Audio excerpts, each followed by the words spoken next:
What's the topic you'd like to suggest? So I was talking about writing about this, and then talked about it with some friends in a WhatsApp group. It's fascinating to me, and I think there's this deep interconnection that is like right up your territory about like the blind spots that you'll see with anyone, including like the best spiritual teachers, and sometimes with their behavior, or I'll see it in myself with not being or friends too, like blind spots about being 100% self-honest around, um, uh, because we like something or someone, and or a substance use, that blind spot thing of, it's like a squid will squirt out some ink. It's this mechanism that it like protects itself. And a drug, for example, or other activities, they'll like sort of, it serves that because you don't feel like the body mind is a mechanism that's very sensitive, and it can detect when things are off or on, or you're aligned, as it were. And so it like protects itself that way too. It's like, so whatever it is you're addicted to or not wanting to look at, it also serves to hide itself, the selfing mechanism, like that unawareness, that blindness. Oh, thank you. What was that? So you wanted to talk about the mechanisms of defense for the selfing? The self-blindness. And I guess, well, how can you look at something that you're blind to? The system doesn't want to admit a lot of things that it's blind to. Yes, of course. But the beauty of that is that it's not you.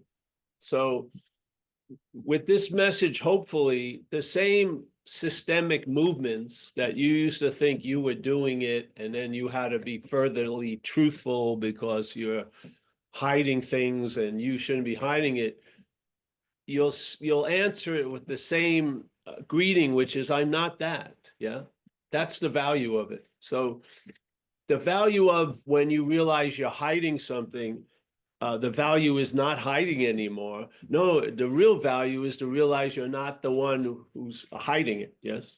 Yeah. And then that anchor you have in it moves, goes different places. Yeah. So you're not anchored in that little position. The head likes to triangulate you. So this is the honesty. The real honesty is not that, let's say you're selfish. The real honesty is there isn't anyone who's selfish. Yes. So you let the selfishness land. This is what happened with me with recovery. So my head was conveniently avoiding tons of shit. That was its strategy. The less I was responsible for, the better. If my right arm was bleeding, I would just look left. It went extremely. And when I got sober and the conditions of my life changed, so did reactions. And then I started to realize, Jesus Christ, I'm making shit real by trying to make them unreal. Yeah. So the fears that the head had felt so real, a lot of its effort was to make it unreal. Yeah. And some of that was out of sight, out of mind, just distract, blame, go do anything like this, has all these strategies. And I saw the futility of all that work because you had to pay a lot. You had to have a huge defense budget, so to speak, to watch what was going on. And then in recovery, almost like a natural event, the shit that I used to push away from landed. And a lot of them had, if they land, it would be the end of me idea. It was like and when they landed, it wasn't the end of me. And I realized by letting them be as real as I thought they wanted to be, they appeared to be unreal. That was amazing, actually. So I saw the whole thing I had heard in satsang. I saw it. All the stuff some of the stuff that got triggered in the Course of Miracles were triggered in this life event. And I saw that I was giving everything all the meaning it has. And I was giving a lot of unreal things a huge meaning that I have to avoid them at all costs. So I was giving them a lot of reality while they had no reality. Yeah. I didn't obviously had no idea that was going on. And then I saw it was going on, and I've never lost that idea. Yeah. To me, the conviction you do not get out of the book, you get out of seeing what was laid out in the Course or in non-duality in vivid color in your own event. Yeah. So I saw that I was giving everything all the meaning it has, not me personally. I'm not sitting there doing that, the mechanicalness of the system. And a lot of shit I gave a huge meaning of being real. And most of my day was trying to make it unreal. Yeah. And my trying to make it unreal was the reality that I gave it. Yes. So once I stopped fighting it off and let all this shit landed, first of all, it didn't kill me. And then it showed that it's unreal. Yeah. But my trying to make it unreal gave it a reality. Oh, you see it? So this is the kind of stuff. So, and the whole point of, oh, there's some more folks coming. So, yeah. We're going to start again in a second. Hold on. Let me erase everything. We have some more people, and I got a couple more dogs coming in. Yeah, I got a pit bull and 2 shepherds with the retrievers. Let's see what happens. You don't need to erase anything now. It's already done. Here you go. Some more people. Come on in, everyone. Sit down. Hey, hold on. Let's take the dogs out. Yeah. Yeah, because come on. Come on, Lola. Let's go. Lola, come on. Lola, come on.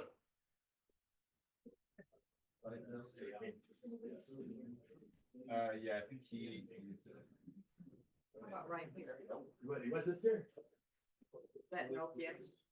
Nobody's getting there. No, Nil's fine. Just I didn't want I get it. people getting attacked too. I get it. Yeah, simple. Okay, let me become peaceful. Let me get my loving gaze. All right. My hands smell like dogs. All right. So welcome, everybody. It's Saturday at the house. The kennel is alive. A lot of dogs out there. I was once with this teacher, and we used to meet in New York City in this apartment. And he used to say, if you can't meditate on Times Square, it doesn't matter all the temples you ever go to. If you can't have peace in Times Square, the peace you're getting is conditional in the temple. Yeah, it was a very cool message. Yeah. So here we are in Times Square. Yeah. And as Jesus supposedly did, you get upset, kick out all the coin changers out of the temple or the dogs, and then you chill out. Because sometimes that's the only communication a dog gets, literally. This dog, our dog, never goes into the bedroom because we have a cat that used to have, let's say, the cat in the game of Risk had Australia and China. And then suddenly the dog came and the cat had to retreat into the bedroom. Never came out on this side. And then the dog would invade and eat all her food.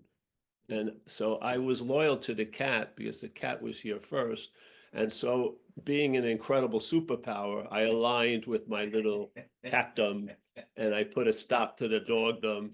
And the dog, it really set an impression, and it does not go in that room. It's pretty cool.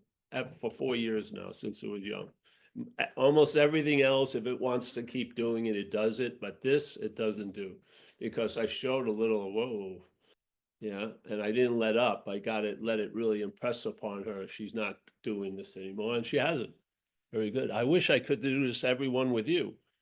Yeah, I'd start with Mike in fucking Mexico and then bring Elliot in here and David and it would be a tag team with David and Natalie, get them both in here. Kathleen, I fucking somersaulted her earlier. Yeah, stuff like that. So this message, whatever's going on, whatever topic seems valuable to you, just look at it in one way, casually, which is who is it that's taking it to be valuable? That's all.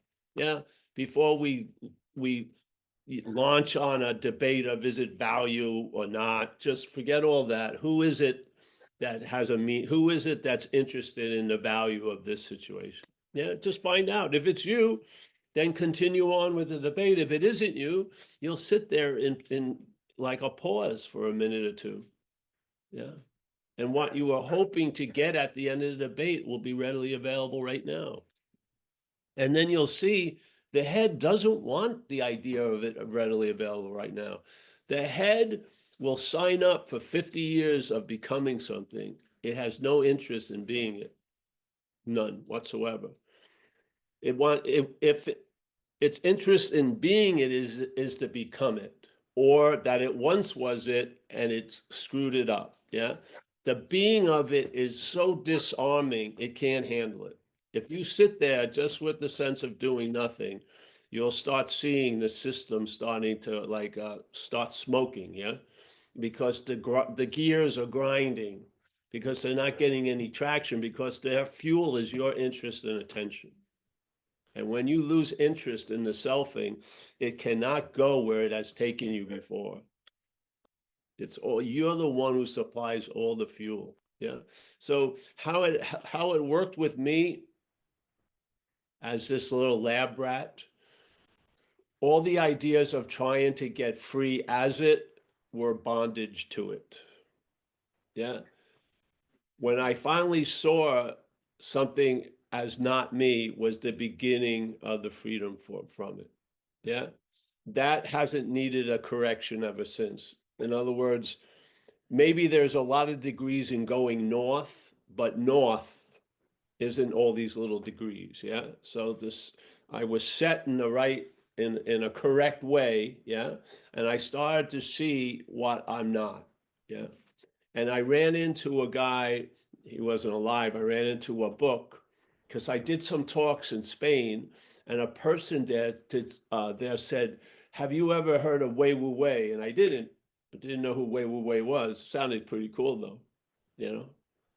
It was like street through street, Wei Wu Wei. It's pretty cool. And so I said, and he gave me a book by this guy, Wei Wu Wei, who was an Irish guy, actually.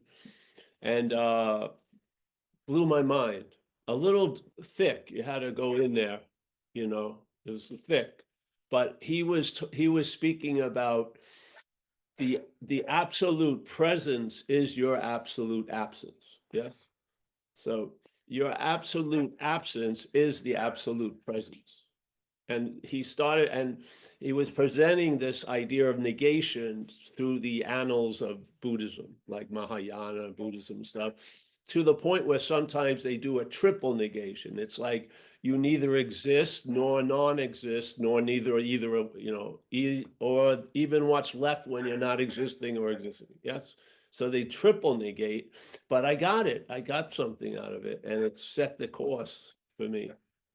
Because I saw that in a little while, non-duality could turn into a path. I think they have something called Advaita, that it is a formulated path, but I was introduced to non-duality, which is not a path.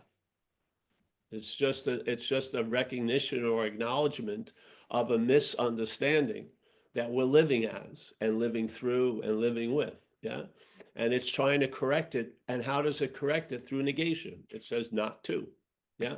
Not to. Where a lot of things are trying to affirm the positive, I found that they fail. Yeah, when someone's describing all you are is consciousness and you're the love of the world, and then you step on your dog's fucking paw or something, it blows the whole story up. It never worked. Yeah, and I remember I was doing some stuff, and some people I met in India who were in the Course of Miracles, they asked me to set something up for them to speak. in San Francisco, and I was doing a lot of stuff in recovery. So I said, yeah. And so we got about 25 people to show up. They came from Wisconsin. They start to talk with, there is no world. Yep. There is no world. Okay. There's a lunch break. Most people don't even come back. Yeah. The next day, no one shows up. And I learned something from that. Don't start there. Yeah. First, you want to describe what something is and then negate it. You can't just say there's no world. Doesn't work because people completely are immersed in this idea that we're in a world. Yeah. But if you can describe the world in a certain way and then negate it, there is no world, it freaking works. And so you can see it in teaching of Jesus where he says, hey, you're in this world. So he's not saying there is no world. He's saying, yeah, you're in this world, seemingly. It's appearing to be true, but you're not of it. That works to me. Yeah. So negation it was a direction given to the directionless of non-duality. Because in non-duality, in the essence of what we are, there's no need for a direction, but here there is. Because you can't believe that which always arrives and departs can't get, it's already here. It just doesn't get it. The action figure isn't going to become the learned wise one. The action figure is seen with a very limited dynamic. It can only understand certain shit, and then it's completely incomprehensible, ununderstandable to it, and stuff like that. So no matter how much wisdom you try to, put in it, it's not going to hold it. It's like a 4-ounce glass. It cannot hold. Yes. And it's a glass in itself because nothing's flowing in it. Everything stops here and starts here. Our view of self-centeredness isn't like a view of a flowing river. It's how everything pertains to me as a fucking like solid stone called noun. Yeah. Yes. So I'm not moving at all. So here you have is you want to have a wisdom of what's going on here, but what wants that wisdom is the obstruction of the whole recognition. Yeah. So what can one do? Affirm away. It doesn't fucking work, does it? Affirmation just says more. So you affirm it for a weekend and you feel better and you're at peace in the morning or whatever. And by 11, you're fucked up, but it's better than before. And so then your head says, well, I'm just going to have to do more. So the 1-day retreat turns into a weekend and then a week and on more. That's all it knows is doing more. And the more and more I hear about awakening and enlightenment, the more and more it's being used to cause dis-ease and suffering. Where one of the definitions of enlightenment is the cessation of all suffering. When the head greets it and tries to grok it, it uses it to produce suffering. The word that's definition is the cessation of all suffering. When it's captured by our head is used to produce suffering. So after years of doing this stuff, I realized most people would have been better off never hearing the word awakening. Never. They were having a better time. Yeah. The bliss in that ignorance was blissful. And then enlightenment, forget about it. People were torturing the shit out of themselves. Yet the statement is enlightenment is the cessation of all suffering. So the enlightenment you're thinking of isn't. Yeah. It isn't. It's not causing is it causing a cessation of suffering? You're trying to understand enlightenment? No, it isn't. It's producing the exact opposite. Yeah. Now, so you have like 50 races in life. Now you have 50 more, and these are going to like be marathons. I mean, it may take lifetimes for me to arrive. It's insane. So this guy pointed in a certain way, very emphatically, and I sort of gobbled it up.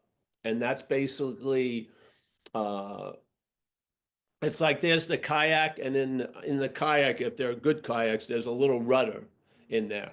Yeah. And this is, so the kayak is, let's say, non-duality. The rudder is negation to me. You're gonna look no matter what. Yeah. But if that looking can be used to be the correction in and of itself, Yeah. So the looking and its failure, the blindness of your looking is the value. Yeah. Because then you give up all the intellectual looking and reason and wisdom, and you get the vision of seeing. Yeah. You're awake to being awake. And the thoughts aren't a middleman or woman to that. The thought isn't a bridge. The understanding isn't essential to have the vision. The vision is naked and raw and stands RAW and stands on its own. Yeah. If not, if it was an understanding, you would have to try to read every fucking day. Or something, you'd be doing some vows, something, some weird thing, because you're afraid it's not going to stick because you're trying to apply it to something and it's not going to stick to a thing. Yeah. So this is really the most undisciplined effect. Seriously. Yeah.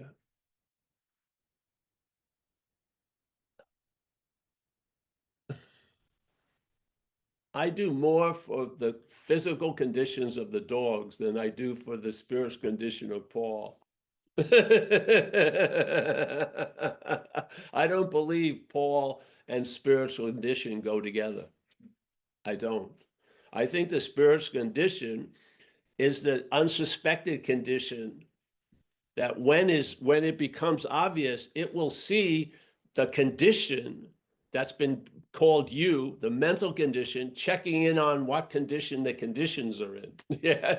And you'll see the bogusness of it. Because the first validation of it's the condition, it ain't the condition. The condition is awareness. Yeah. Onness, emptiness, this and that. And then there's conditions that are appearing in that awareness. Yeah. That which is checking on the other conditions is not awareness. It's a condition. It's a mental condition. Yeah. So the condition of the mental pictured as an object, and then the condition of the mental pictured as a subject that's constantly reviewing the object and giving it a failing mark or fucking shit like that, or orders and like that. That condition is least, it's even less than you as the object. It really is, because it depends completely on the object to use it for the megaphone. Without the object, yeah, it would have no voice. But because there's an object, it fucking has a voice as the subject. Yeah, this is what's non-duality is about. Negation of those two. What's being negated? That they're true or real. Is it negating that they're not happening? No. Dreaming is happening. Yeah, but they're not real. And the only thing that we have available here that's real is that which is seeing what's not real, to tell you the truth. That's the living event of what I am here, is seeing what I'm not. It's the living event. The awareness of what I'm not is the living event here. Yeah. Yeah. Before, the awareness of what I'm not was used to reinforce the idea I was that which I was aware of, which is not true. Simple as that. Yeah. Huang Po, a great Zen master, says it beautifully. Whatever can be perceived, which would be a thing, anything, chairs, dogs, everything, cannot be that which is perceiving. He doesn't go on an 800-page commentary. It's just a fact. Yeah. You don't have to comment on facts. You let them land. Yeah. And if the fact meets the fact of it here, you're going to travel lighter. Simple as that. Yeah. Why? Because the interest and attention that is all bundled up in this idea of you is going to be dispersed. Yeah. Dispersed. And it's nothing like this is a form of looking, this is seeing. Yeah. So that which is looking through the lens to the point where it takes itself to be the lens, moves away from the lens, sees the lens, and seeing it tells it it's not the lens, and that's the seeing. That's the awareness. Like in Dzogchen in Tibetan Buddhism, it's called relaxed awareness. Yeah, relaxed awareness. Yeah. what we call looking here is forced awareness, literally. Yeah, it's forced awareness in a sense. It's sort of like the emphasis is more on the flute than the breath that's playing the new note. Yeah. So the flute becomes the one that makes the note, which isn't true. Have you ever seen a flute play the flute? No. I've seen many flutes played, but I've never seen a flute play a flute ever. Yeah. That's the way it is. And what happens when that is recognized? There may be a recognition of it the rest of your life. It doesn't have to be chanted or said or vowed or ritualized. There's a knowing before knowing. See, in this knowing here, I can know something and forget, but this knowing is unforgettable. Yeah. And it doesn't need to be remembered. It's pulsating now. Yeah. Do I remember my heart is pumping, or do I notice my heart because of the pumping? I notice the heart because of the pumping. Yeah. Oh, my heart's pumping. Yeah. So I feel it, and that's it. So this is like the knowledge. So the message tries to get through, go around, over, under, beyond you, because you are actually the obstacle. The hearer is the obstacle to the hearing. You got to notice. If you don't know that's the first hurdle, you're going to think it's a different race. You really are. You may think it's like a 100-yard dash. It ain't. It's a hurdle, and you're the hurdle in a sense. You're not, but you appear as it. So when we say, I'm not trying to talk to you, it's true. I'm not trying to overwhelm your little system. Sort of like every one of us, we come in, we're good. We're very familiar throwing 3 balls. We're juggling 3 things at a time. But instead of like, we throw another one in there, and then you see the system. When it gets overwhelmed and it's trying to stay up with the revelations that are coming, it can't. That's the value. You're not it. Yes? So all day you hear a voice, probably, talks to you, unbidden. Do you ask for its advice? No. Do you ask it to, can you go back to 2009? No. It seems to be running something. And your interest, there's an interest in it. And in my observation of all this, how I lost interest in it was seeing I wasn't it. That's all. Yeah. Someone telling me I wasn't it didn't really work. Seeing I wasn't in it, becoming aware here, I'm not it, really caused a migration. Yeah. Yeah. There was a migration of interest and attention. And then it was, I got some really great returns from interest and attention. Yeah. So by giving the wealth that I am here, which is interest and attention, to this financial manager, it produced a lot of benefits. Really has. Yeah. I enjoy peace. Always feel a new power. I always feel a power. I don't feel it anew, but it's a new power because it's alive. So I feel a new power. I sense a conscious presence. And as this guy said, the absolute presence is your absolute absence. Thank God, because you are absolutely absent. You are, literally. You are absolutely absent.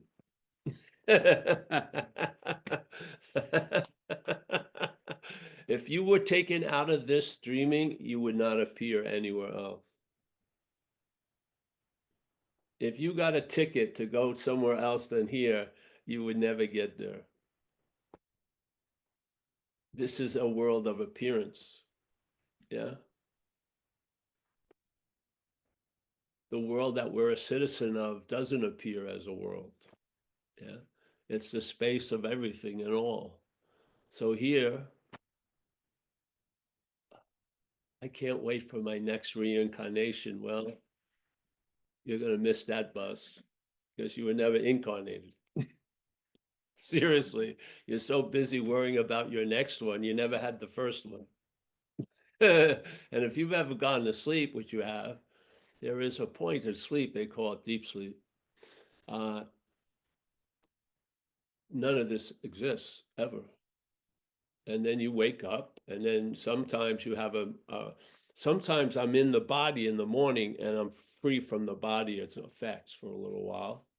And then the head regroups and the story starts again. And then you get up and time drags you around and you do whatever. Yeah. But I humbly believe when I've come back from dying, from overdosing and getting run over by the car, coma, I had a strong feeling it was like oil and water. It has nothing to do with this event. I just don't believe you as an appearing thing are going to another place to appear as a thing. I just don't believe it. So yeah. Hallelujah. Yeah. Some of us are at the end of the curve, which is pretty cool. Yeah, you're going to go to sleep and you'll forget yourself as you forget everyone else. Yeah. Wow. Awesome. So, I wanted to read something from the Course in Miracles. I don't know where I put the book, but I had it somewhere. Probably threw it at the dog. I don't know. So, Hey, Paul, oh, that's it. Yes. can I do a quick share about perception? No, that ain't it. No, it's all right. Can you do a quick share about what? Perceiving. Perceiving? Just a quick one. Yeah. Okay, so let's say the reference point Yeah. is me. So it's my thoughts, my birth certificate, what I'm seeing, what I'm perceiving through the senses. All this is occurring in a field. And it's occurring to me. So No. perception. Wait. There's more. So everything is occurring to me, and then the double whammy. Me doesn't know who me is. It knows everything else. It knows there's a Paul. It knows memories. It knows the field, but it doesn't know the me that's perceiving the field. But it's not the me either, because the me, we're talking about it, it's perceived. The me is also perceived. And then, where are you? Here. Where else could you be? You were always here. That's it. It's over. And beginning. And beginning, endlessly beginning. Not endlessly. And not endlessly. Not knowing endlessly, not all of it is an addition, a contraction. Everything is a contraction from that. And it's not even that. So it's an expansion contraction. So things expand, contract, expansion, contract. It's like a slinky. It's here though. It's here. It's this. The other. It's just this. It's like a slinky, and let's say you have 80 steps. Those stairs. Like a continuum. So slinky goes 80 steps, and then when it hits a flat area, the presence, it doesn't slink anymore. The slinky doesn't do it on a surface. It needs a little bit of a change to give that little momentum. Boom, boom, boom, boom. So somebody, sort of like in this dreaming, a rock was rolled and it's on a certain little incline. You may not be able to perceive it, but if you watched it, it's an incline and it's going to hit a flat area and it's going to stop rolling. So, right now I'm going to hit the 73rd stair. Now my head would love to have some guarantee that the next stairs are going to be more cushioned than the 72 first stairs, but it seems like that which is the slinky has no power over the slinky. So basically, it just has to accept its slinky nature. And how difficult could that be? Because it's not your eternal nature. Just a little bit of time. I fought, like there's that old song, I fought the law and the law won. I fought fucking reality and I lost every fucking time. When I argued to the cops, I got my ribs broken. I did things whatever defiance that I had that was directed by a really big misunderstanding. Now, basically, I'm humbly on stair 72, at the precipice of stair 73.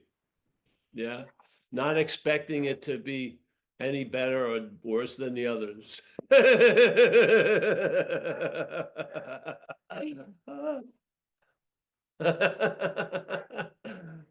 Oh, yeah.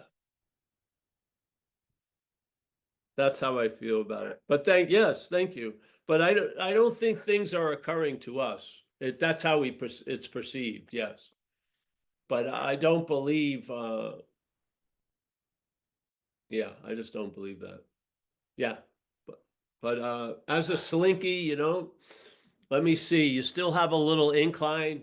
All right, there you go. But once you hit the flat, yeah, it's gonna all the idea that you were generating all movement, you did everything, you're gonna realize it when it stops, I hope. It's nice to realize it before, but there's gonna be a realization, yeah, when it's and the first part of the slinky is going and the other part ain't coming.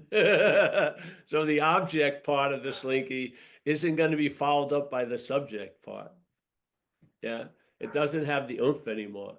So the object is going to be left empty.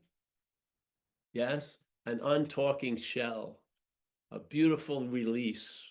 Yeah, the object stopped fucking saying anything. Yeah, the subject can't make a move. There you are. Emptiness of thingness. Hallelujah. Yeah. Why don't you get a little bit of taste of that now? Why not? Yeah. Yeah. It's all interest and attention here. Somebody who's really trying to use spirituality to arrive somewhere gets to a point where he's super pissed and he's just yelling, I'm never gonna get it. Another person yelling the same thing, but the completely different emphasis, it says, I'm never going to get it because I am it. Yeah. Yeah. Two different, the same statement, but the way it's held is completely different. It's like statement, I'm never going to get back to that which I think I've separated from. No, I'm never going to get back because I never left. Completely different effect. Completely. This is the whole thing. It takes a language, non-duality, and it goes over the language and it re-emphasizes stuff. It gives meaning here and moves the meaning there. And instead of every sentence starting with I, this I is an appearance in the sentence. Yeah.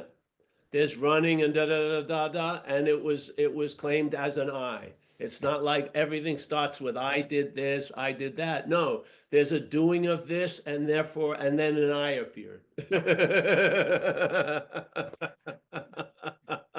the same language, but almost as if you looked at it backwards. Yeah. So all the noun and then the verbs coming after it. No, the verbs are the only thing that's happening, and there's an implying there's a noun. Yeah. And if you saw it as a second, instead of looking at everything from it as the first, you would travel a whole lot different. You really would. You would lose interest in so much shit without any effort of losing interest. Your interest would be almost up to the highest bidder, and you would see the investments by the returns.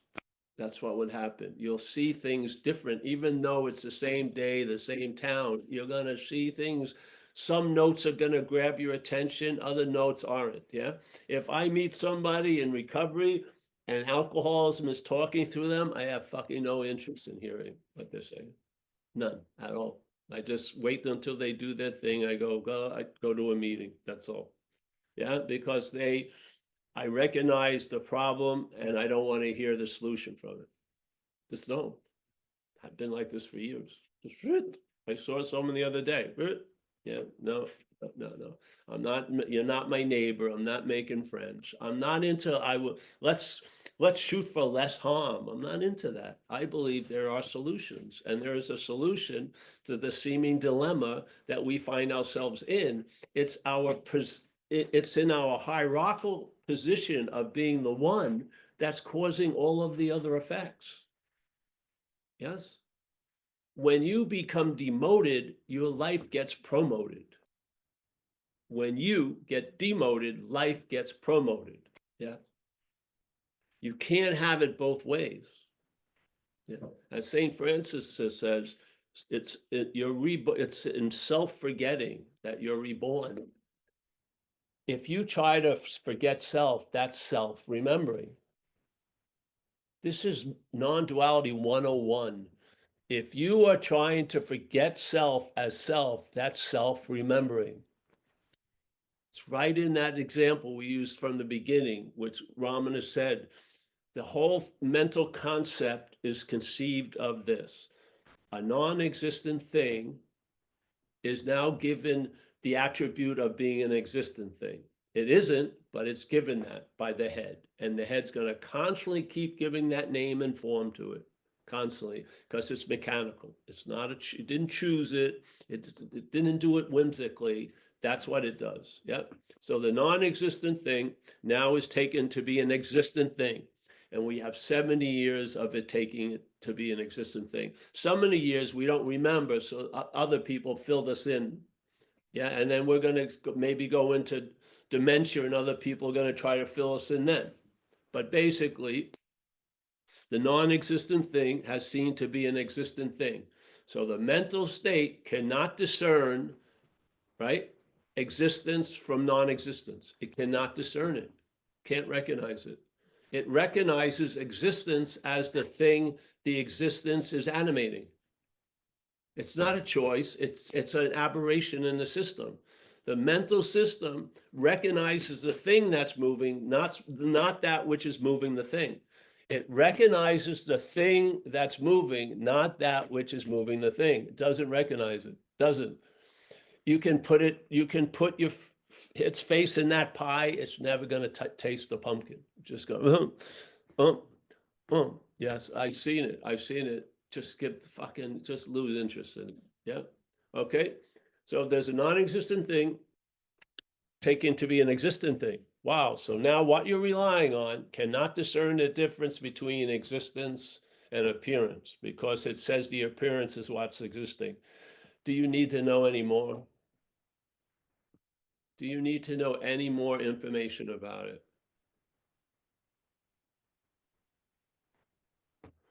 That which is playing the GPS role in your life, playing your great amigo, your therapist, your advisor, your amigo, that has not the ability to discern the existence from the thing that the existence is moving through.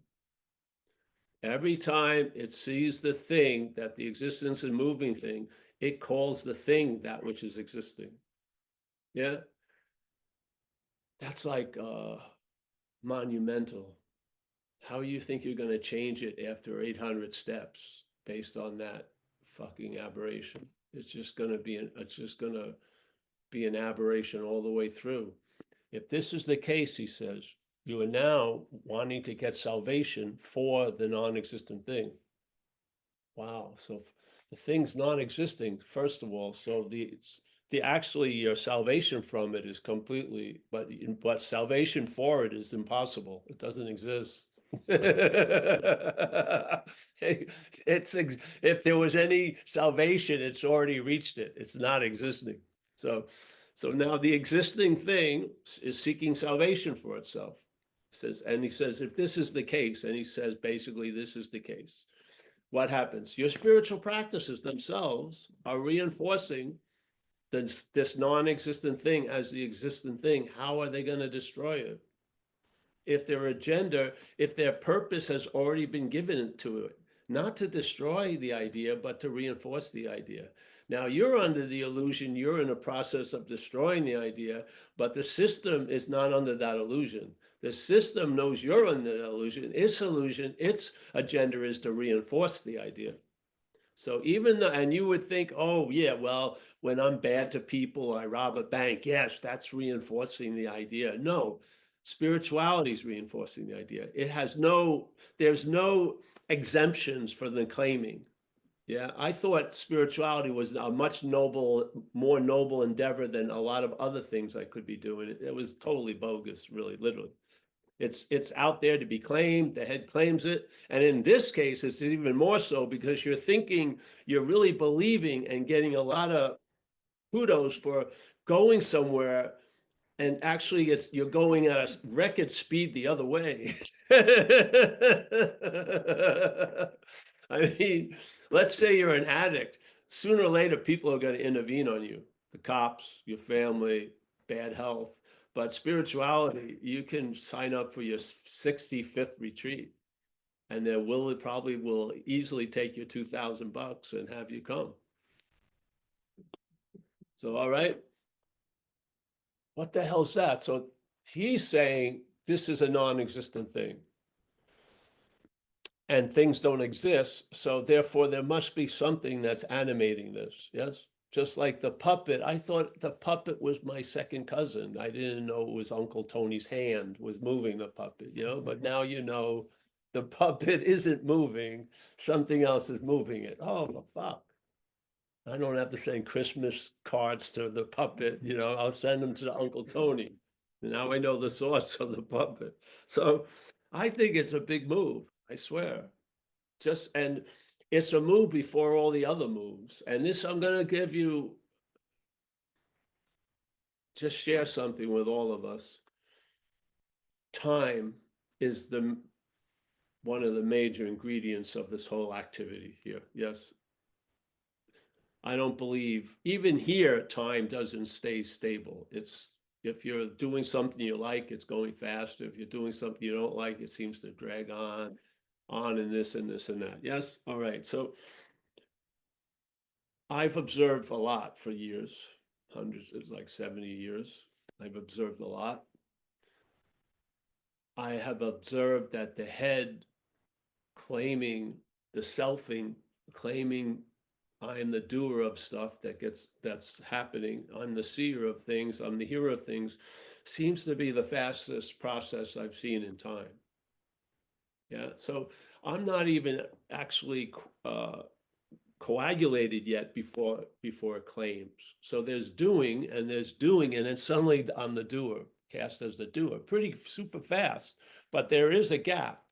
There's doing, and then there's a huge pause. You can rest there if you're there, but usually it gets leaped right over and you're the doer very fast.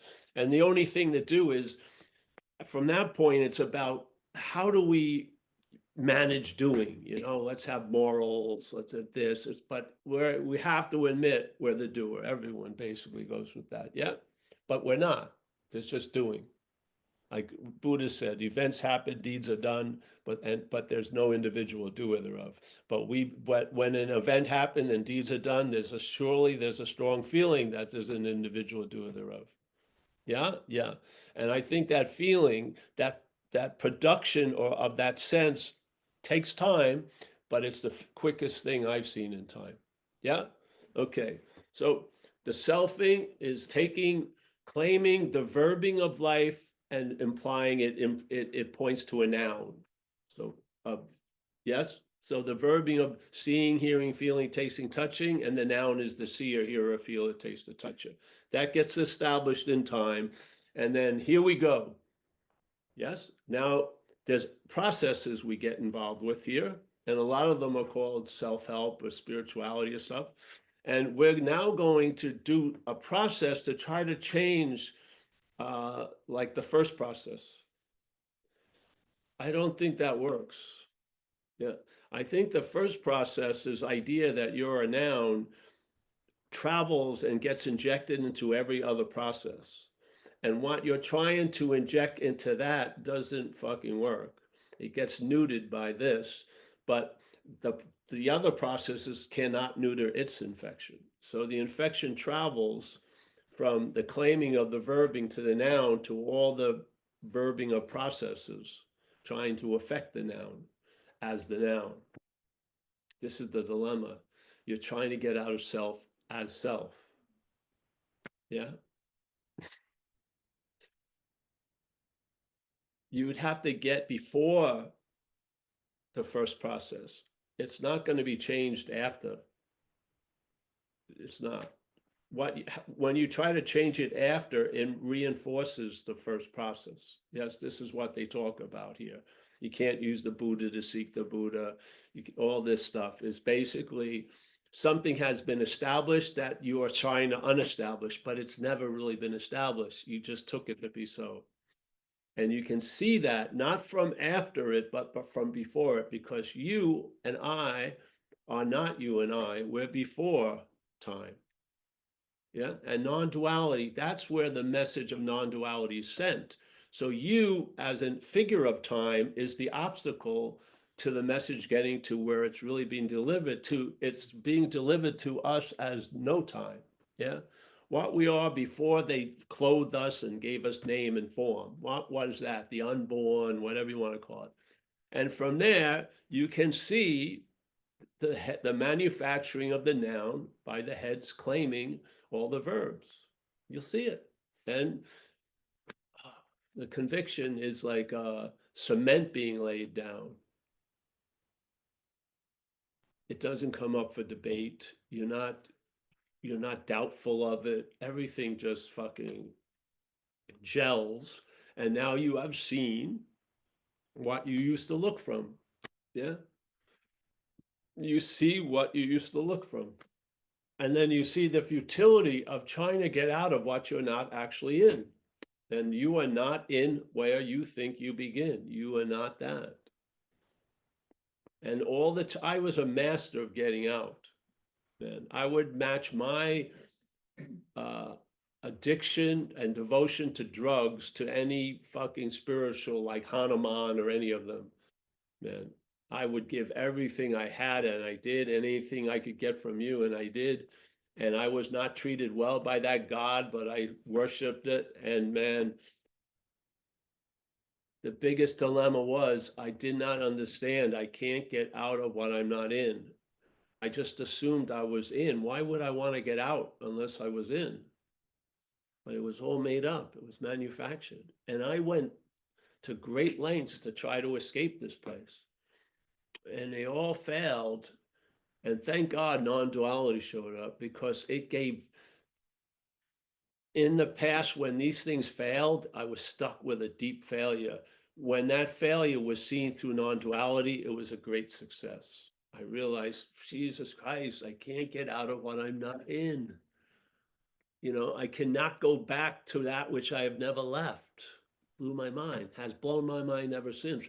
My head, if I went over it, it cannot think that way. It cannot think that way. It thinks in a certain, like what you'd say, a groove, and it doesn't have any flexibility. It's very limited. And it was, when it would look at, all right, I'm not where I think I want to be, I must have left. I must have done something to fuck it all up. That's immediately where it goes. Yeah. And then I'm with a lot of people who are doing the same fucking thing. Yeah. And there I am. I can never get back because I never left. What? My blog post ends, fucking, my 30 steps to liberation turn into no steps. Yeah. My career gets destroyed. And here we are. Hallelujah. So I don't believe you're going to change it through time. I just don't. I do not. I met a lot of people that I used to really be inspired by because they were super clear. But then I realized they weren't clear about this. I lost all interest in what they were sharing because I don't want another process. I don't. Especially ones that were dipped in nobility and great metaphysical purpose. It's just like it's a bondage of that which I like to be free from. And the thing is, that which I want to be free from, I already am. That's the point. So the big spiritual warrior, I don't have to do any of that. Yeah. Gonna have to fill a lot of time up. Yeah, you're gonna have a lot of time on your hands, probably. That's all of your noble doing will really everything will come under a new light. It will, about helping and everything. It's very strange. And I'm not a teacher of any of that, but you'll have your own takes on it. And yeah, But helping and justice in the world, how does that fit in? it doesn't fit in, it appears on or appears in it. Yeah. It doesn't fit in. It's an event that's happening in, let's say, this bubble we call our life. Yeah. Now, if you're driven to do something about it, great. If you're not, don't. But I try to keep any of the worldly things out of this message because it's right now in our life, it's used to divide completely In a way? and divide people. And the thing is, being a person is a huge division already. You don't need any more division. Yeah. Yeah. So, I mean, the whole idea of a long-lasting, independent, separate entity is to pronounce the insane idea that there's separation here, that there are different unique things, tons of different unique things, all animated by the same no thing. Yeah. How much emphasis is on the animating no thing and how much emphasis goes on to the things? Yes.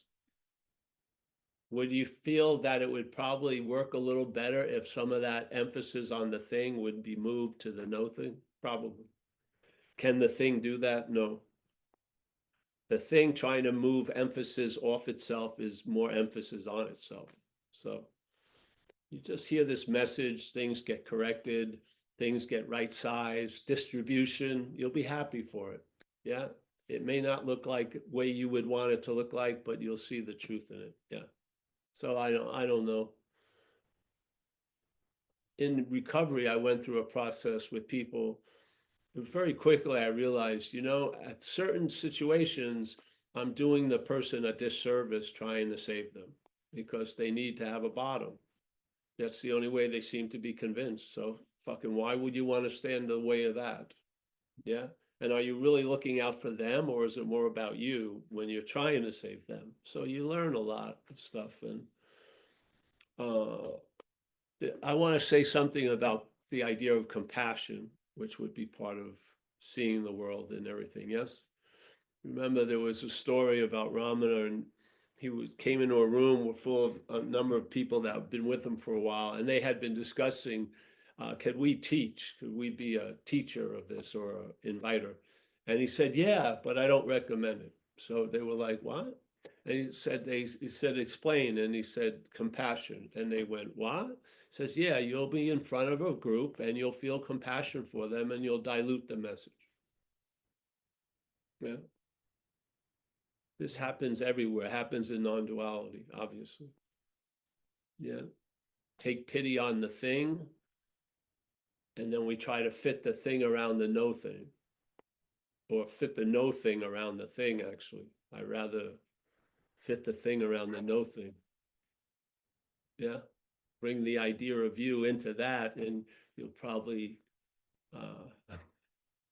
the idea of you is going to be altered. Yes. Yeah.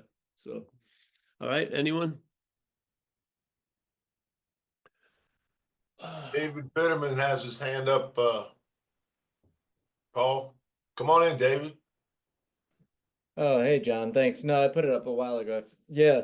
No, I was just saying because we were talking about the blind spots when Eric first started this thing, and it's the shoot the Buddha on the road when you see him. It's like we want to put it on the other, whether it's the Buddha, put the Buddha on the other, or the failure, right? Does that make Yeah. because the system is self-reinforcing. It doesn't want to it's almost doesn't want to see itself in a way. Yeah. Stop there. Yeah. Yeah. Yep. Stop there. You don't need anything else. Exactly. Yeah. You see that. Yeah. So it can be exaltation or it can be shaming. It doesn't matter because it takes the heat off the non. Again, you see that also. Yeah. Just see it, and then it comes up, it pulls out another card, see it, and after a while, you know the deck sucks anyway, and you know, throw another card out, and I don't need to study every card. I know the deck sucks, so to speak. Yeah, so just notice the card coming, and then okay, sit there, another card, you know. It's like the thing you talked about with the dementia too. You know, it's mistaking the thing for the no thing. Yeah, I don't have an intimate experience of dementia. I think I've had, actually, maybe I have a couple of times, but I feel there's a coordinated effort to keep the idea of self an identify thing as an anchor. And when ships go afloat, it's sort of it gets the whole harbor a little upset. Because as a boat, you want them to be a boat. Yeah. And so now they're drifting off. And I think we're gonna have to have new harbors. Yes, with the little rubber buoys around the boat so it's safer. They could be like bumper cars. It's like a big farm area. Yeah. Like you have nice animals graze, we'll have humans make painting and Man, that's like that. beautiful. Yeah. Yes. Cool, man. Won't have to, it wouldn't matter if you forgot their name when you call them for lunch. They won't know it anyway. So you just, a horn goes on and everyone comes and Yep. yeah, the only people who are probably going to be upset are the people that want them moored into an identity that they can keep relating to. Have you ever noticed when you are with your family has a very, very set picture of you from maybe 1974. And no matter how many times you behave differently, it doesn't matter. They want that you to fit that picture. It's not them, it's the system looking for security. Yeah. So the system has an idea of you, and it actually, that idea of you is used to have an idea of them. And they don't want to brook, and there's no you for a new idea there because it would threaten this old idea. Yes. So let's keep everyone frozen. Paul was the black sheep. Paul did this. Yeah, it doesn't matter. Yeah. And then when you notice that, like, this was so cool. I would never go to family weddings, never, when I was young, because I was so selfish, self-seeking, whatever. Then I realized, when I go to the weddings, my role there is that I look like my brother and my sister, and they both passed away. And so their kids would see them in me. And that's all I did. I'd just go to the wedding. I didn't have to make any face or anything. Just sit there. Oh, you look just like dad. Okay. You look just like mom. And I fulfill the fucking role. Yes. Same thing. If I'm getting involved with it now. Some people ask me to go somewhere and I go, do you really want me to go? And they go, yeah. I said, all right, I'll probably go. If they said, no, I don't really care, I wouldn't probably. Yeah. So you see, there's just so many things that,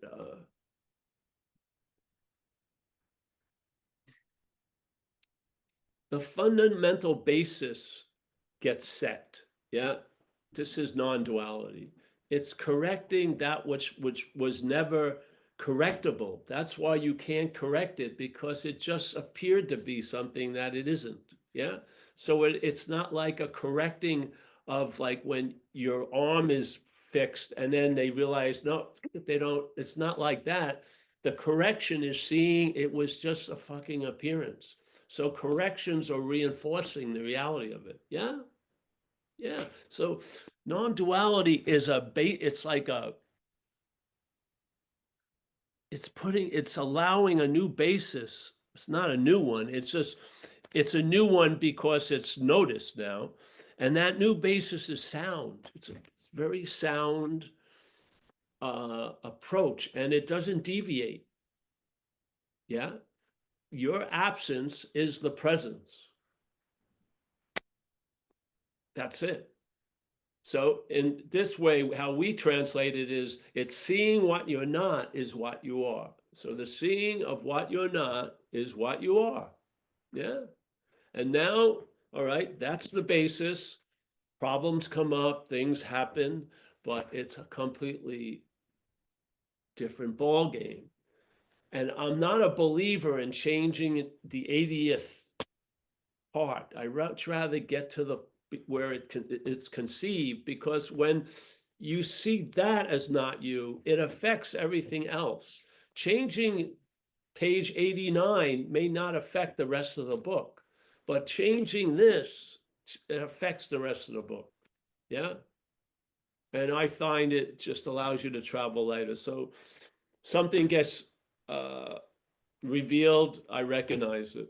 Then there's another revelation, I recognize it. I do not start writing a book about it. Just watch it, goes away, put on Bloodline or something, hang out. And the peak experiences are ordinary now. I'm not looking for yeah, I just got what I needed right now. A lovely four-legged creature came here saying hello. Yes? So yeah. Anyone? So yeah, Benjamin, everybody. Thank you, Paul. No, it's great. It's perfect. It's beautiful. Yeah, we ascribe it's, Ramesh was on about it too. Just the biocomputer. I mean, that aspect of it is it's mechanistic. It just does what it does. It's the whole thing. That's what it does. Not a failure of you're ascribing properties to a thing is reinforcing the thing in a way. Yeah. Well, it can be, Yeah. but if you see it, it can ascribe properties and there'll be no reinforcement. So it's not the ascribing properties, that's the mechanicalness. It's Right. The audience is saying yay or nay, literally. Yeah. Yeah. Really.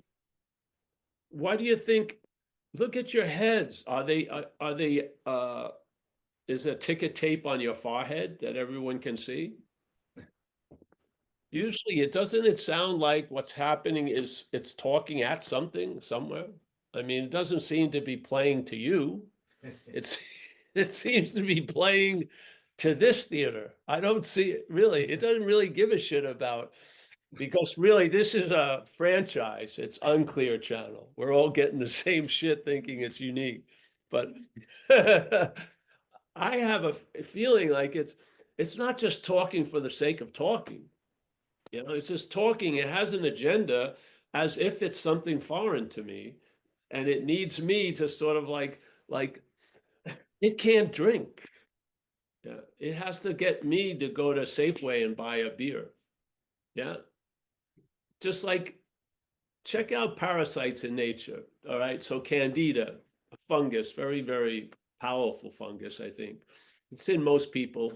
And Candida breaks whatever it gets into sugar, like a sugar. It's into, so somebody who has a lot of Candida, and the Candida can't go to Entenmann's, can't go and order fucking like Krispy Kreme. You know what I mean?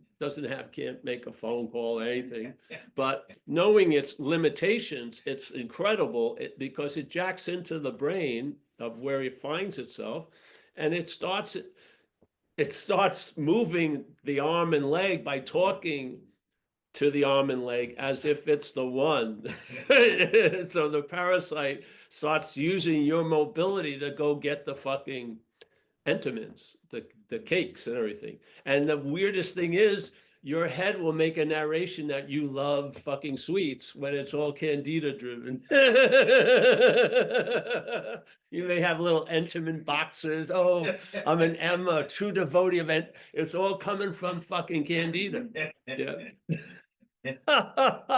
And these are things you can see. What about unseen parasitical movements? They would be much slipperier. And to me, almost to the point where you can see it is the parasite of addiction. It almost can become a thing. It's become so flamboyantly obvious in this thing, it almost takes form. Yeah, I think others are much slicker, but the parasite and all parasites, they outplay their hand usually. They're not gonna stop. They're gonna keep going. Like an addict, gambler, they're always gonna lose all the money they make. Yes. So you know it. So now the parasite, you can see it. It makes a big boo-boo. It overplays his hand, and then the host sort of wakes up a little. Whoa! That's the last thing the parasite wants, is the host to wake up. Why? because it needs you for transportation. The parasite cannot do what it wants to do without you. Yeah. So here we are. And when the head talks, I don't think it's me talking to me.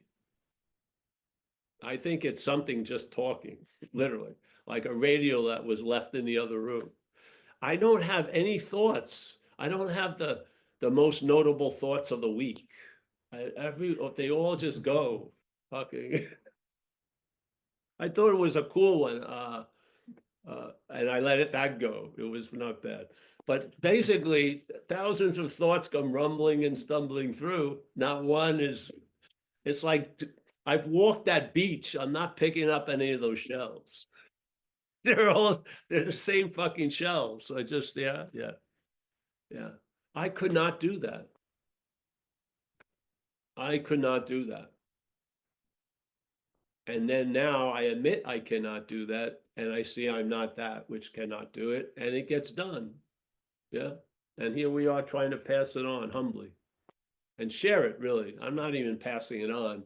It's just we're in a something and we're just sharing it, and we get a sense of, I think there's a lot of oomph in satsang. I do. Yeah. So, all right. Anyone else?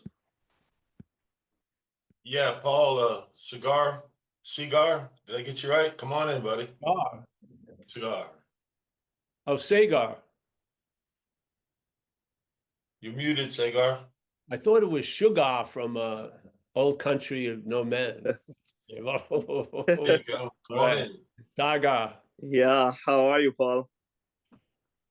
unnoticed right now. Good. Can you hear me? Yes, I can. Yeah. Okay. Nice. You're taking over. Oh, Paul, Yeah. your message resonates with me a lot. In over a long period of time, sometimes something will hit me, and I'll be like, okay, yeah. And I can see many times it's the mind that it's trying to find solution. The mind is always trying to find problems and solution, and that's why I see it creates a sense of I. It's always like, oh, any problem? It's like, Yes. addict always trying to find the alcohol, and the same with the mind. It's like any problem I can solve, and get a sense of I am there. Stop her from going to the gals. Yeah. So Yeah, sit over here. Stop him from there. Thank you. Just trying to direct the dogs. no problem. All And right. I see in all this is fear. At least for me, I see fear is the main thing. That the sense of something disappearing. I've never been able to find, all actions. I've always tried to find where am I in all this, and I've never found myself. As you said, action is there, but there is no doer. Yes. But some sense of unease sometimes remains. Like there'll be fear of, especially me, I can say, losing my job. I don't know why. And sometimes I'll feel like, oh, it's just fucking benign. If I look at what. But that fear remains somewhat, in the system. Try to kick, like, the last straw, you can say. And that's what I feel. Like many times, and I'll see it like, oh, shit. It was just this idea keeps keeping this sense of, there's just a sense that there is somebody. There is nobody you can ever find. But the sense will kick in due to something. Especially for me, I think I've seen fear. Yeah. Fear of losing something, my job, my something losing. And as you said initially at the start of the talk, it's, this shit thing keeps going, and I can see it many times. It's just, it has to run through. I don't have to accept it, because the acceptance is also of the mind. It's just trying to, oh, I accepted it. It doesn't. Acceptance is never, the mind can't do it, ever. You're just aware of it. Yes. And the thing is, what you're afraid of losing the job is the meaning your head's giving that. Yeah. Exactly. Losing your job could be the best thing ever happened to you, but the head doesn't believe that. And it puts meaning into it. And then you react to the meaning, and that scares you. Yes. Yeah. That's what it does. That's a mechanical move. Yeah. That's the Course in Miracles says you and I give everything all the meaning it has. That's what's going on. So there's a losing of job. The head gives the meaning to it. And then you're really afraid of losing the job. And you may, in a sense, losing the job could end up being the best thing that ever happened. And it creates a lot of manifestation. It'll create a lot of cramming and, as you said, in the body, right? It can create those kind of impacts, which may feel real, but they're not. I can feel it. They're just like certain sensations will appear very strong because of that sense of fear within the body, as they're like stored. They get weaker and weaker in time. I mean, if the boy who cried wolf, you heard it the third time, the effect would be different after the 80th time. Yeah. And exactly. Yes. So, Agreed. and the faith isn't in, there's a faith underlying it that's paving the way for that traveling lighter to become a habit. Yes. There's a faith. What the head is looking to get is faith. And now that faith has been removed from the head. And now that faith, we call it in recovery, is in the infinite. Yeah. And in recovery, there's two possibilities. There's either faith in finite self or faith in the infinite. And the faith when in finite self feels completely different than when the faith is in the infinite. Yeah.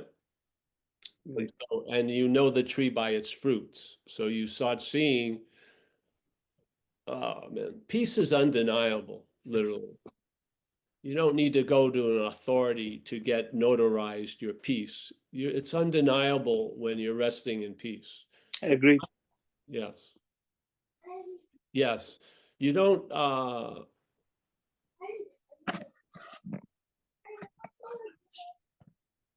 yeah.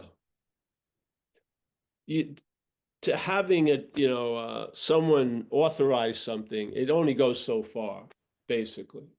So, to me, there's a place that there isn't there's an opposite. There is not an opposite. There's a relief that doesn't have an opposite. There is peace that doesn't have an opposite.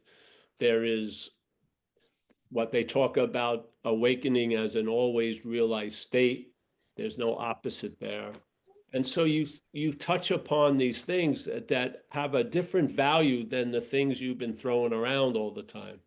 And it doesn't need an advertising campaign to convince. You're convinced. You can sense it. Yeah, when I heard this message, it was like an unspoken yes at one of the talks. And I felt like this was knowledge before knowledge. And I came to a great sense of surety. Yeah, a great sense of surety by hearing satsang, by being in the room. So much stuff occurred by me doing nothing. Yeah, because I had all the evidence that was necessary. I had the wrong investigative team. They were always collating it as it pertained to self. Non-duality doesn't do that. Non-duality allows the vision of blue can see blue and red can see red. It's like they talk in the Course in Miracles, the Holy Spirit. So the Holy Spirit is taking all the life evidence that's coming in that usually gets diverted right to the brain. It also takes the same info and comes to a completely different conclusion than the brain does, and emphasizes completely differently than the brain does. And there you go. It's apples and oranges. You have a recognition, a comparison in duality, and you have a recognition, and now you know the tree by its fruit. And now you know the previous tree by its fruit, because part of its fruit was to keep you unknowing of the lousiness of its tree. Now you've been taken out from under that, and you're not seeing it. You're not in the security of its shade. You don't want to be secure by it because it's like fucking a vertical coffin.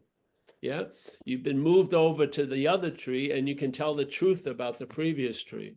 Yes.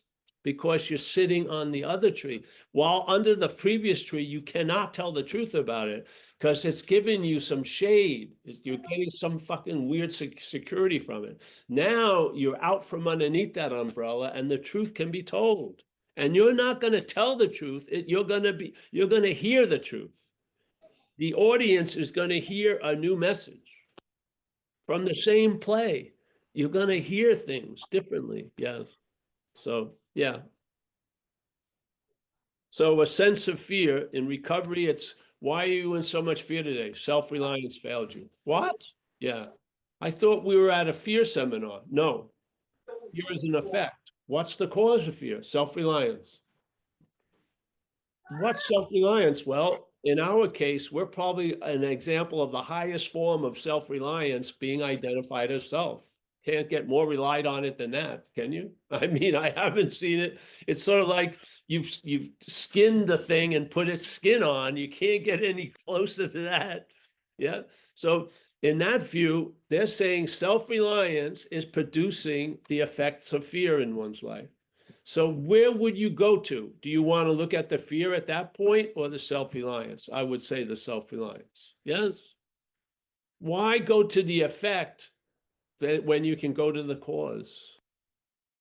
Yeah. You're having the effects of something.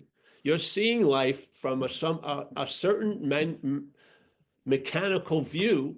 You want relief from that? Get to the cause of it. And the cause is it's foreign to you. You're not it. You're not doing it.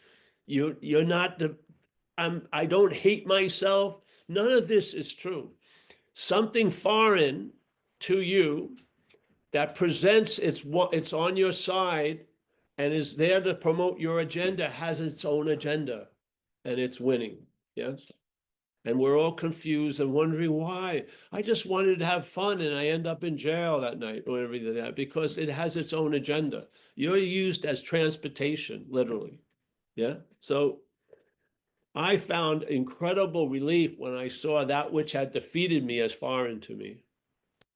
Because part of the major part of the constant defeat was I was identified as it, seemingly. I took it to be me. And how am I going to get out of me as me? Yeah. So this is how the only way out is out. No, the only way out is you're not in. That's a whole fucking new idea that is unbelievable to me. Yeah. Yeah. So, all right. Absolutely right, Paul. You always feels like I was never in. It's Great. Thank you. Thank God. Yeah. I Thanks. hope I put that out Paul, there. are you coming to Toronto anytime soon? No, I'm going back east though in April. Where? I'm going to be all over, I think. New Jersey, Philadelphia. I don't know. We're going to have to Okay. start planning it soon. I'll let Okay. you know, or just come and we'll Sure. we're going to announce it on the website. Okay. Thanks, Paul. Yeah, but it's going to be late April. Okay. Yeah. Have you, Paul, have you spoken in Toronto before? Oh, I used to speak there a lot. Yeah. Yeah, yeah. And you're in Toronto. I forgot your name, sir. I'm sorry. He's in Toronto. Yeah, I'm Okay. in Toronto. Yeah, I'm in Toronto. Okay, cool. Yeah. I- Are you in Toronto too? No, I'm You- Detroit, but I could get Toronto's like going to Chicago for me. It's like Yeah. I've gone Yeah, to Toronto. yeah. It's- Oh, Yeah. you guys, if you work on one and you get it set up, I would come, maybe. I would help. So Everyone that used to work, host me is moved. Yeah, yeah. I remember that lady. She used to be here, and I think she moved to Toronto, to US somewhere because she had health issues.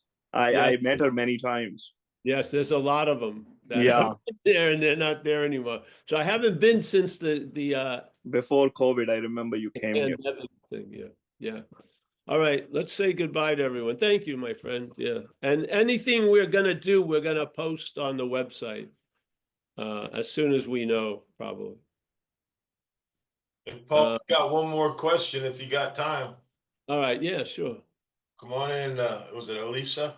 Elisa? Got to open the cafe though in 5 minutes. Yeah, Asylum's fixing to close. Hey, I forgot I had my hand the up. dogs are getting picked up now. All right, who's I this? forgot I had my hand up and I think it was bumped again. So I was thinking when you were talking about the initial person and my initial assumption, and I've only been here twice, so all my assumptions are just wrong.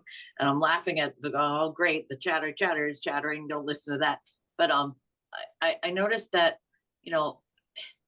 having a new thing, especially denial. So quite often if somebody's asked me about denial, it's because they have it. And they can't say that they have a thing, at least in my little tiny experience. But I was thinking about, you're talking about the slinky. And that Yes. the only those moments that sometimes in 12-step programs, they talk about grace, and I go over that word because I trip over the feelings I have around grace. But grace is the moment the slinky stops and doesn't move. I have like a split second before my head tries to start explaining it again. So I get little tiny moments, and some of them are bigger. But before I got sober and realized it wasn't a problem about self-control, and the selfing was telling me all kinds of stuff about it, like the Entenmann's thing. Oh, well, donuts? We can't have donuts anymore? Okay, well, now you need some Jell-O. Or maybe you should go over here and have pretzels. Pretzels don't have sugar. Yes, they do. It switches the story to get me off of noticing that there might ever be a problem, because then it won't get what it needs. It won't get the input that it needs. And I used to use that compassion thing and have pity at people to try and get them to a point where they can see their own denial. What a fun game if I really want to do that. But, and I continue when I remember I can't do that. And we're in this because it's a selfing thing. So it's like trying to talk to the candida and tell it, no, you don't really need any of that Entenmann's anymore. It's never going to work that way. And it's not that I'm saying that recovery doesn't work, because it works really well.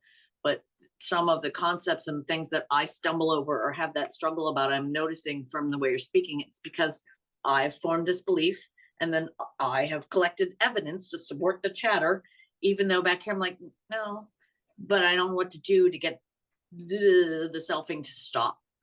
And so sometimes when I'm talking about denial and things, it's really that I don't have any clue how to make the selfing quit, because Well, you I want don't- ease and comfort. Yeah, you don't stop the selfing. You lose interest in it. So the radio's still playing in the other room, but it's in the other room. So there's a difference between hearing and listening. And listening is something that's in it. There's an interest in that. Hearing that's just the nature of the situation. We hear things. Yeah. So this isn't about stopping selfing. It's about seeing it. Yeah. Yes.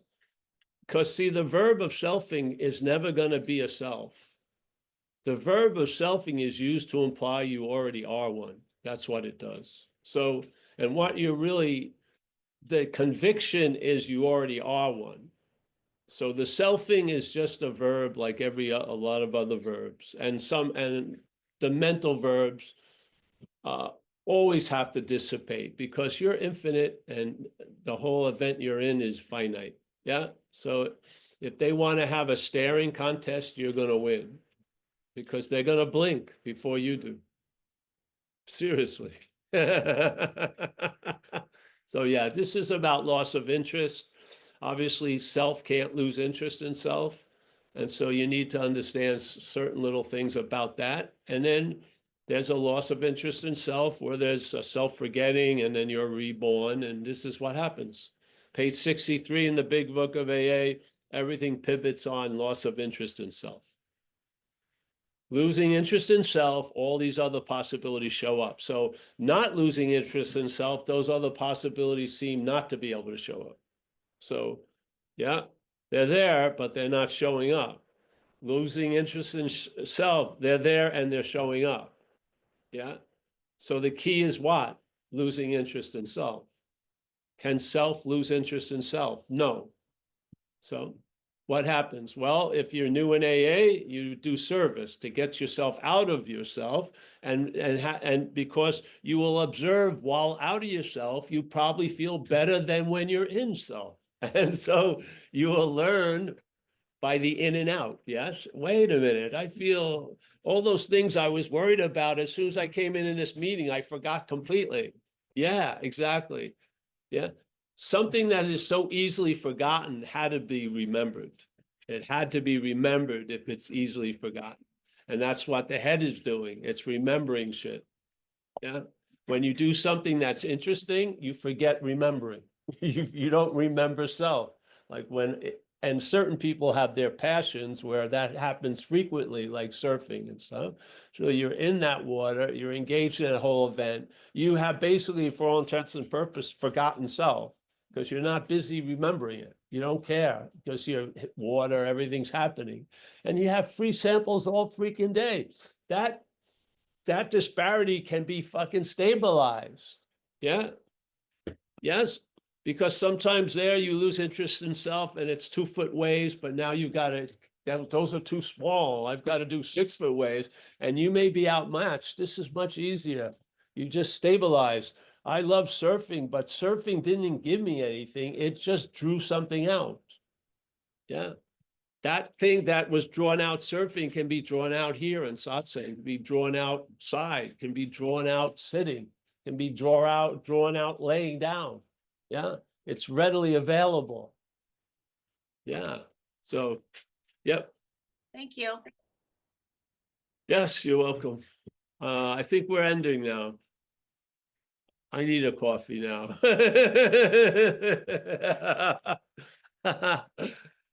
I really love these events. Yeah.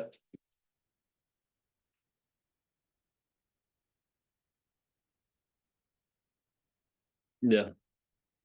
All right, Elisa, Pennsylvania. I'll be in Pennsylvania in April, in Philadelphia area for sure. I'll be there. I think the 24th or something of April, somewhere. It'll be all put up. But it's got a lot of it's going to be recovery, I think. Kathleen. I'll see Kathleen next weekend. Wow. Jesus, I better get a haircut before. Get cleaned up a little bit, eh? Yeah. Mike Clark. Axel. Jimmy. Nice to see you, Jim. Thanks, Paul. You're welcome. David, Natalie, James Parker. He's an umbilical cord to my past. What past? Moochie Facet. Thanks, Paul. Moochie Facet, man. If I was gonna be a writer anonymously, I may use your name. Moochie Facet. You got to talk to my agent. I had Mysterio Exclamado, and then Pool Heddermano is my Italian name. Wow. Pool Heddermano. I love it. Graham in Spain. Nice to see you, Graham. Kerry, as always, you got your house. Yes. Fantastic. I know. It's great, though. I remember seeing the property. It was a nice area. Keith G. Nice to see you, Keith. Vlad, Portugal. Vlad, if you play your card rights, I may be picking you up. Either that or the Marin Airporter. I'll let you know.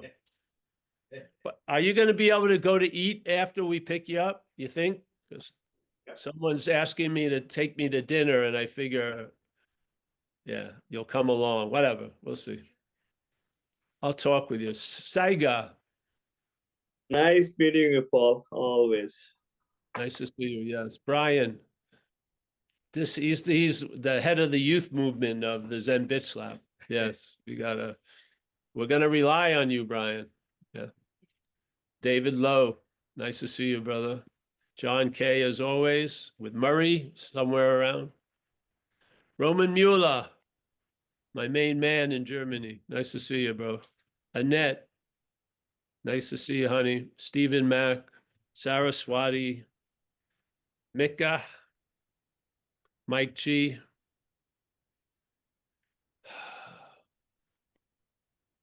Judy Lovins.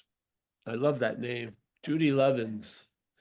Sounds it should come with biscuits and gravy. Don't you think? I want a side order of Judy Lovins. Extra gravy. Nice. Gluten-free biscuits. I love that word name. Nice to see you, Judy. Eric Vista. Hey, Eric. I will send you the address. The people are gonna come, so I don't have any room. But I'll send you the address of the place and come on down. All right, fair enough. Yeah. Thank Yeah, you. I'll talk to you before, but I'll see you Okay. live Friday or Saturday. Saturday. All right. John in Florida, my man. Hopefully I'll meet John one of these days, someday. Gary Clark, Placerville. I can't get to page 2, but anyone on page 2, I say goodbye as I do to page 1 on the Zoom.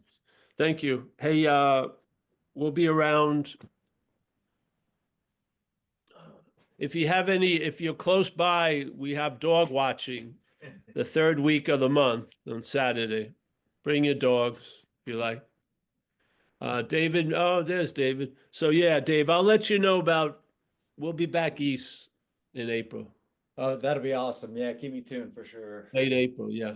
That's Okay, awesome. thank you. I think Natalie's gonna come too. I think Oh, bring Natalie, yeah, we'll get an SUV. I know. Yeah, the car door is still smashed, but it we're old. It might be a new car by then. We'll Who knows? spring for an SUV, yeah. Yeah, we'll do something. Cool. All right, I'll see you guys. Thank you so much. Thank you, Paul. Pleasure, yes. See you, everybody. Great. Hey, Well, Paul. thank you. Much. Bye, buddy. Everybody. Thanks, everyone. Thank you. Bye.